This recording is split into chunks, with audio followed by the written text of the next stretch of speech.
आज हम दुनिया का सबसे सिंपल जनरेटर बनाएंगे और उससे फ्रेश बिजली प्रोड्यूस करके बत्ती जलाएंगे। और इसी प्रोसेस में हम इलेक्ट्रिसिटी और मैग्नेटिज्म के प्रिंसिपल्स के बारे में भी जानेंगे।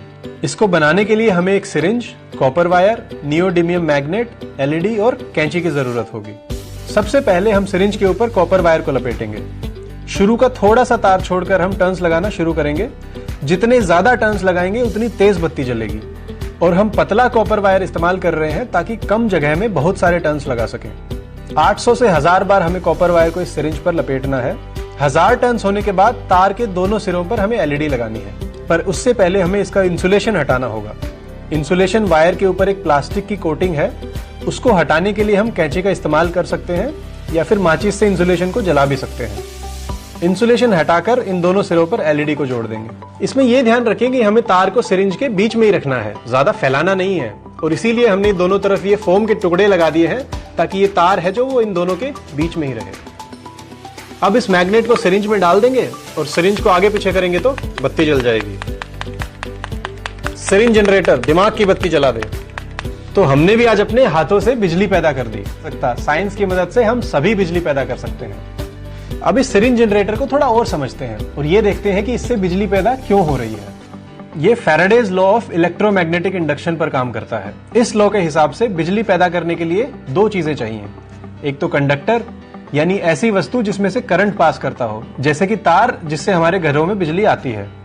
और दूसरा चेंजिंग मैग्नेटिक फील्ड, यानी बदलता हुआ चुंबकीय क्षेत्र। किसी भी मैग्नेट के आसपास मैग्नेटिक फील्ड होता है जो कि मैग्नेट के पास स्ट्रॉन्ग होता है और मैग्नेट से दूर जाने पर वीक होता जाता है। इस चुंबक को आगे पीछे करने से कॉइल के पास मैग्नेटिक फील्ड चेंज होने लगता है।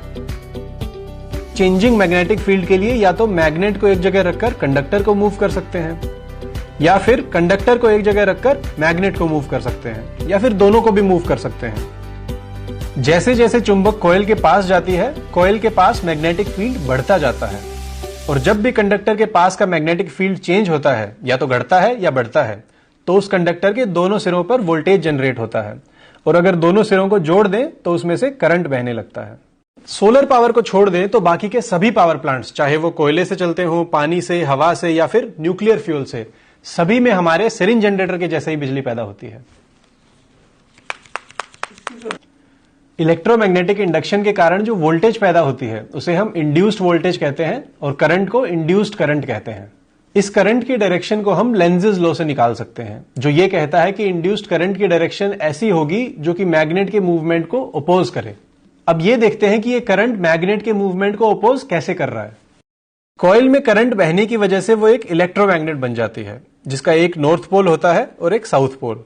अगर हम अपनी उंगलियों को करंट की डायरेक्शन में कर्ल करते हैं तो अंगूठे की डायरेक्शन नॉर्थ पोल को दिखाती है और उससे उल्टी डायरेक्शन साउथ पोल को। फॉर एग्जाम्पल, अगर मैग्नेट का नॉर्थ पोल कॉइल के पास आ रहा है तो लेंजेस लॉ के हिसाब से करंट कैसे इंड्यूस होना चाहिए? करंट की डायरेक्शन ऐसी होनी चाहिए कि कॉइल में यहां ऊपर नॉर्थ पोल बन जाए, जो मैग्नेट के नॉर्थ पोल को रेपेल करके उसकी मूवमेंट को कम कर सके। तो इंड्यूस्ड करंट की डायरेक्शन ये होगी। और जब मैग्नेट कॉइल से बाहर निकल रही है तो उसकी मूवमेंट को अपोज करने के लिए यहां नीचे नॉर्थ पोल बनना चाहिए, जो कि मैग्नेट के साउथ पोल को अट्रैक्ट कर सके। इसलिए इस समय करंट की डायरेक्शन ऑपोजिट होगी, यानी पॉजिटिव टर्मिनल नेगेटिव बन जाएगा और नेगेटिव टर्मिनल पॉजिटिव। कॉइल के दोनों सिरों पर अगर हम ये वोल्टेज सेंसर लगा दें तो हमें कुछ इस तरह का ग्राफ मिलेगा। अब हम ये देखते हैं कि ये एलईडी एग्जैक्टली कब जल रही है, जब मैग्नेट कॉइल के अंदर जा रही है तब, या फिर बाहर आ रही है तब, या फिर दोनों टाइम। जैसा कि हमने पहले भी देखा था, कॉइल के सिरों पर वोल्टेज तो दोनों बार जनरेट होगा, लेकिन उसकी पोलैरिटी ऑपोजिट होगी। तो क्या एलईडी भी दोनों बार जलनी चाहिए? मैग्नेट को स्लो मोशन में कॉइल में से गिरा कर देखते हैं। यहां हमें दिख रहा है कि एलईडी सिर्फ अंदर जाने पर ही जल रही है, बाहर निकलते टाइम नहीं जल रही है।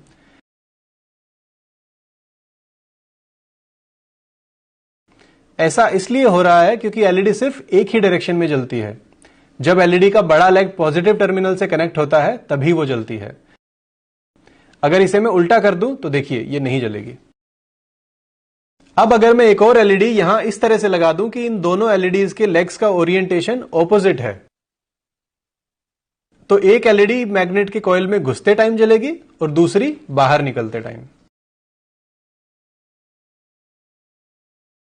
अब ये देखते हैं कि मैग्नेट को अगर नॉर्थ साउथ ओरिएंटेशन की जगह हम टेढ़ा सिरिंज में डालें तो क्या एलईडी जलेगी? अब चाहे कितना भी तेजी से मैग्नेट को आगे पीछे कर लें, एलईडी बिल्कुल नहीं जलेगी। और ऐसा इसलिए हो रहा है क्योंकि नॉर्थ और साउथ पोल्स दोनों ही एक साथ कॉइल में जा रहे हैं। जितनी मैग्नेटिक लाइंस कॉइल के अंदर जा रही हैं उतनी ही बाहर आ रही हैं। इसलिए कॉइल में नेट मैग्नेटिक फ्लक्स हमेशा 0 ही रहता है और एलईडी नहीं जलती है। एलईडी को जलाने में जो एनर्जी लग रही है वो मैग्नेट के मूवमेंट से आ रही है। मैग्नेट की कुछ काइनेटिक एनर्जी इलेक्ट्रिकल एनर्जी में कन्वर्ट हो जाती है, इसलिए मैग्नेट कॉइल से गुजरते समय स्लो हो जाती है। सिरिंज की जगह हम पाइप का भी इस्तेमाल कर सकते हैं और एक ही पाइप पर बहुत सारी कॉइल्स लपेट सकते हैं। लास्ट में अब ये देखते हैं कि मोटर और जनरेटर में क्या संबंध है। असल में दोनों सेम ही है, बस दोनों के यूज करने का तरीका एकदम उल्टा है।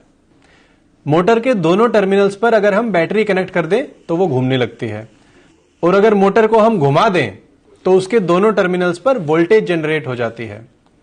और अगर उल्टी दिशा में घुमाएं तो ये दूसरी एलईडी जल जाती है। और ऐसा इसलिए है क्योंकि हमने दोनों एलईडीज को ऑपोजिट ओरिएंटेशन में कनेक्ट किया हुआ है।